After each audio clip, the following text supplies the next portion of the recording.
Welcome to Chillin' 101. We hope this video helps. You start by checking basics and moving straight into the network menu. First, verify model and firmware so DNS options appear correctly.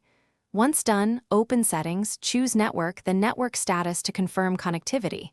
Make sure you have your preferred DNS numbers written down, for example 8, 8, 8, 8 or 1, 1, 1, 1, and router login if needed. This removes guesswork and lets you change DNS without interrupting other devices or losing your connection. Now you change the DNS entries directly on the TV.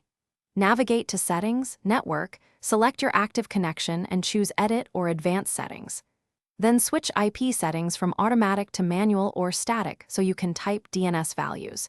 You usually leave IP, gateway, and subnet as detected unless instructed otherwise. Enter the primary DNS, then the secondary DNS, press Save, and reconnect. This forces the TV to resolve domain names through your chosen servers. Often finish by confirming the change works and knowing what to do if it does not. You should run the TV's network test or launch a streaming app to confirm content loads without DNS errors. If pages fail, switch back to automatic or try an alternate DNS because some providers block services. Restart the TV and router to clear caches. If problems persist, clear app cache or reset the smart hub. This combination usually resolves lingering DNS or connectivity conflicts quickly.